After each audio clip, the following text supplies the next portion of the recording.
Untuk koleksi ini sendiri pertama kalinya bagaimana sih Pak, kok bisa jatuh cinta dengan pramuka dan mengoleksinya seperti ini, sebanyak ini Pak? Ya, di pramuka dikenal dengan sistem rewarding. Jadi orang yang bisa menyelesaikan sebuah kegiatan itu mendapatkan award. Itu award adalah tanda penghargaan, tapi juga mendapatkan pernik-pernik seperti tiska atau mungkin badge temporary yang dipasang, dan itu membanggakan. Bahkan dapat badge yang namanya merit badge atau tanda kecakapan khusus, azan atau misal menyanyi, jadi dipasang di situ, jadi banyak gitu semacam itu.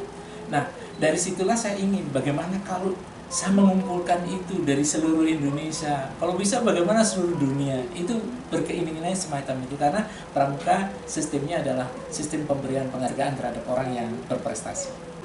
Sejak berapa tahun Pak sudah mengoleksi sebanyak ini Pak, ribuan ini Pak? Saya usia 11 tahun sudah kumpulkan ini.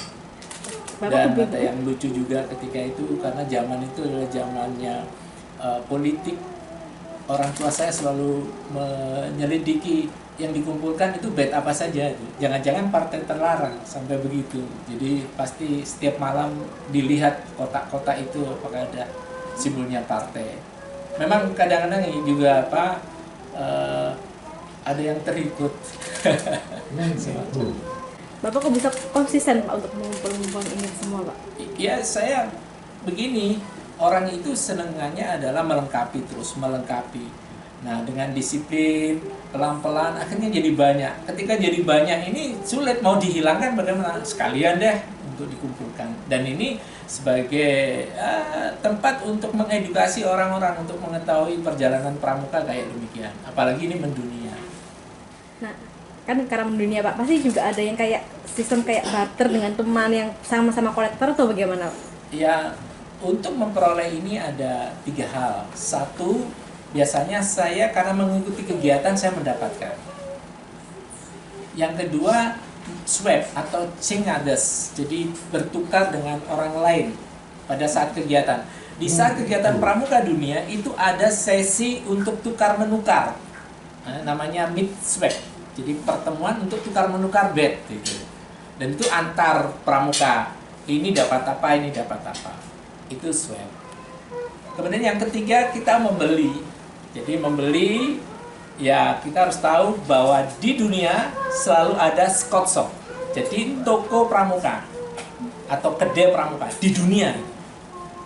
Nah, di Indonesia masih belum seperti di luar negeri. Jadi kalau Scott Shop di luar negeri bagus-bagus ya. Jadi ada tokonya, kemudian cara pelayanannya seperti di Singapura itu ada, di Malaysia ada, di Filipina ada, di Hong Kong ada. Yang sudah tertata saya lihat di negara-negara seperti Singapura sudah tertata, namanya di Design Scout, kemudian di Malaysia, kemudian di Filipina.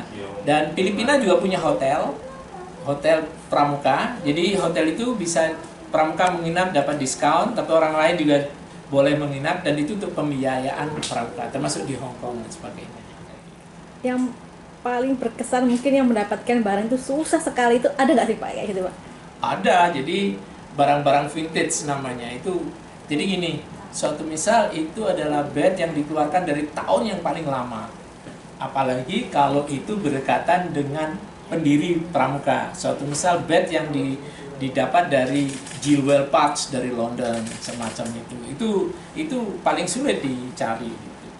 Nah, oleh karenanya untuk menjaga keabsahan, kevaliditasan sebuah koleksi tentu harus memiliki sertifikat. Jadi banyak barang-barang saya yang ada sertifikatnya. Pasti nggak bisa kalau ini Pak, kok bisa sampai masih bersih, masih itu juga nggak rusak. Cara merawatnya begini, yang terpasang di luar itu kami 3 bulan saya turunkan ganti yang baru. Jadi kami punya sebagian peralatan yang tidak saya pasang sekarang, tapi next setelah beberapa bulan ganti itu. Tapi yang di dalam sini masih saya masukkan di dalam kotak lagi agar terawat. Kemudian sisi lain juga kami memasang bednya adalah dicepit oleh 2 akrilik. Jadi ini kalau kita lihat ini adalah akrilik yang dicepit sehingga masih ada udara di belakangnya, bisa lewat udaranya dan tidak lembab. Itu yang saya lakukan. Kemudian di ruangan ini saya juga tersedia alat-alat untuk memaintain itu, Mbak. Jadi seperti kalau protol ada lemnya, semuanya sudah siap. Bahkan saya punya juga untuk apa? Bagaimana mempertahankan kondisi kelembapan dari almari ini. Bapak ketika Pak sudah mengikuti pramuka, apa sih Pak yang hikmah ketika mengikuti pramuka sendiri Pak? Bapak kan sudah puluhan tahun ini mengikuti pramuka Pak, yang sudah didapat ilmu seperti itu Pak? Persaudaraan sejati yang saya dapat. Bahwa hari ini saya punya tamu yang nanti jadi saudara saya, hanya itu saja. Tidak ada yang lain. Karena kehidupan itu ada persaudaraan sejati. Seperti corona sekarang, kalau persaudaraan sejati ada pada diri kita, sudah selesai semuanya. Orang akan mengerti, tidak usah diperintah, ada lockdown dan sebagainya, sudah mengerti, menghindar, menghargai dan sebagainya. Berderma, akhirnya berderma. Bapak untuk koleksinya sendiri ke depan mau koleksi apa lagi nih Pak? Atau yang belum ada di sini? Sebetulnya masih banyak yang belum bisa saya tampilkan. Saya akan bikin pseudo museum, artinya bahwa ada museum bayangan dari sini. Nanti kalau ada teman-teman yang mengumpulkan buku-buku pramuka lama, akan saya support buku-buku saya di sana. Jadi nanti ada museum rumah pernik bed, itu akan di sini. Rumah pernik filateli pramuka nanti di mana, rumah pernik perlengkapan pramuka di mana. Jadi apa? Kami punya spesifikasi. Saya akan bergerak di dunia bed di sini. Yang paling banyak bed. Nah, pesan untuk para generasi muda Pak agar mencintai pramuka itu kan seperti apa nih Pak? Pesan-pesannya mungkin Pak? Saya membuat ini adalah orang biar cinta pada pramuka, tahu sejarahnya, tahu betul, dan ini adalah contoh-contoh konkret. Ada Adigio mengatakan verba movent exempla manet. Berbicara itu hilang, tapi kenyataan eksemplar semacam ini permanen sifatnya dan akan tertanam di pikiran-pikiran mereka untuk tahun-tahun depan.